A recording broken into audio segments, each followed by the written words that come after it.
दोस्तों, game of money ये काफ़ी इंटरेस्टिंग टॉपिक है पैसों के बारे में अपनी समझ को बढ़ाने में। और ये काफ़ी इंपॉर्टेंट टॉपिक भी है। जनरली इस टॉपिक के बारे में कोई आपसे बात नहीं करता। गवर्नमेंट्स और बैंक्स तो बिल्कुल भी नहीं चाहते कि आपको इन पैसों के सीक्रेट्स के बारे में पता चले, जो कि मैं इस वीडियो में रिवील करने वाला हूँ।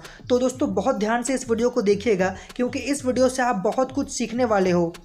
दोस्तों, अगर मैं आपसे ये पूछूं कि मनी क्या है, तो आप में से बहुत से लोग कहेंगे कि 2000, 200 और 100 जैसे करेंसी को मनी कहते हैं, जो कि प्रैक्टिकली सही भी है। लेकिन लॉजिकली अगर बात की जाए तो वो करेंसी जिसे आप मनी कह रहे हैं वो बस एक पीस ऑफ पेपर है, सिर्फ एक कागज़ का टुकड़ा, उसके अलावा कुछ भी नहीं। तो अब आप सोच रहे होंगे कि ये करेंसी जो कि एक कागज़ का टुकड़ा है और कुछ भी नहीं, हम उस कागज़ के टुकड़े से मार्केट से कोई सामान कैसे खरीद लाते हैं, जबकि दुकानदार कोई गधा तो है नहीं जो कि एक कागज़ के टुकड़े के बदले में मुझे अपना कीमती सामान दे देगा। अगर आप ऐसा सोच रहे हैं तो आप बिल्कुल सही सोच रहे हैं। अब यहाँ पर ऐसा होता इसलिए है क्योंकि आरबीआई या फिर गवर्नमेंट उस नोट पे ये प्रॉमिस कर रही है कि मैं धारक को 2000 रुपये या फिर 100 रुपये में अदा कर रहा हूँ, और नीचे गवर्नर का साइन होता है, और उसी साइन और उसी प्रॉमिस की वैल्यू होती है, जिसकी वजह से कोई भी दुकानदार आपको बदले में कोई भी सामान दे देता है इस कागज़ के टुकड़े के बदले में। तो यहाँ पे ध्यान देने वाली बात यह है कि वैल्यू उस कागज़ के टुकड़े की नहीं है, उस करेंसी की नहीं है, वैल्यू उस साइन की है, उस प्रॉमिस की है जो कि आरबीआई कर रही है आपके बिहाफ में। तो अब यहाँ पे एक सवाल आता है, और वो सवाल सिर्फ इंटेलिजेंट लोग ही सोच पाए होंगे। होप आप इंटेलिजेंट होंगे और आपने वो सवाल सोच लिया होगा। तो सवाल ये है कि नोट में गवर्नमेंट ये प्रॉमिस करती है कि मैं धारक को इतने रुपए अदा करने का वचन देता हूँ, यानी कि गवर्नमेंट प्रॉमिस कर रही है आपसे कि मैं आपको इतने रुपए अदा करने का वचन दे रहा हूँ। तो क्या आपने कभी सोचा है कि गवर्नमेंट वहाँ पर प्रॉमिस ही क्यों करती है, गारंटी क्यों नहीं देती? तो गवर्नमेंट ऐसा इसलिए नहीं करती है, वो नोटों पे गारंटी इसलिए नहीं देती है क्योंकि यहाँ पर जो बात आती है वो राइट की और नॉन राइट की।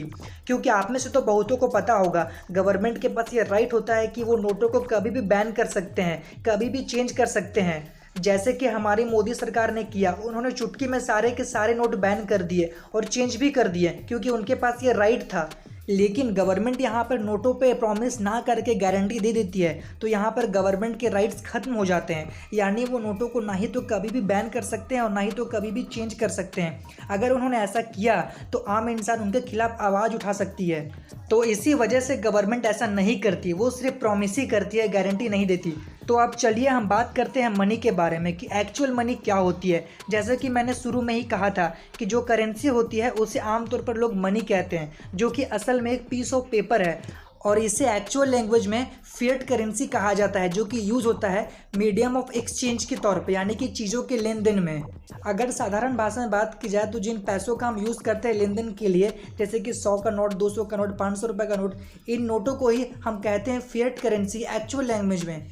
जबकि मनी की बात की जाए, रियल मनी की बात की जाए, तो वो होते हैं गोल्ड, सिल्वर, डायमंड, प्लेटिनम्स। लेकिन इनमें से जो सबसे ज़्यादा पॉपुलर है वो सोने और चांदी, क्योंकि यही सबसे ज़्यादा यूज़ होते हैं लेन देन के लिए, और कई 100 साल पहले भी इन्हीं का यूज़ होता था लेन देन के लिए, और इन्हीं को कहा जाता है रियल मनी, जिसकी अपनी एक अलग वैल्यू होती है। आज से कई हज़ार साल पहले भी इसकी वैल्यू थी, और आज भी है, और आने वाले टाइम में भी रहेगी। जबकि फिएट करेंसी की बात की जाए तो आज से कई 100 साल पहले जो फिएट करेंसी चलती थी वो आज एग्जिस्ट नहीं करती है। इवन आज से 5-6 साल पहले भी जो करेंसी चलती थी वो आज एग्जिस्ट नहीं कर रही है। तो इसकी भी कोई गारंटी नहीं है कि आने वाले टाइम में जो करेंसी आज चल रही है वो भी एग्जिस्ट करेगी, क्योंकि इसका सारा कंट्रोल गवर्नमेंट के पास होता है। और मैंने इस टॉपिक के ऊपर डिटेल में डिस्कस भी किया था अपनी पिछली वीडियो में, यानी कि बिटकॉइन वाली वीडियो में। अगर आपने वो वीडियो अभी तक देखी नहीं है तो उसकी लिंक मैंने डिस्क्रिप्शन में और आई बटन में दे रखी है। आप इस वीडियो को देखने के बाद उस वीडियो को देख सकते हो। मैंने काफ़ी डिटेल में बिटकॉइन के बारे में डिस्कस किया था पिछले वीडियो में। होप आपको यह हमारा वीडियो पसंद आया होगा। मनी के बारे में काफ़ी कुछ आपको सीखने को मिला होगा। अगर आपको कुछ सीखने को मिला तो चैनल को सब्सक्राइब कर लेना इसी तरह के अपडेटेड वीडियोस देखने के लिए। और अगर आपका कोई सवाल है तो आप मुझे नीचे कमेंट सेक्शन में बता सकते हो। और अगर वीडियो अच्छी लगी हो तो लाइक भी कर देना, अगर नहीं लगी हो तो डिसलाइक कर देना। Thank you so much watch करने के लिए।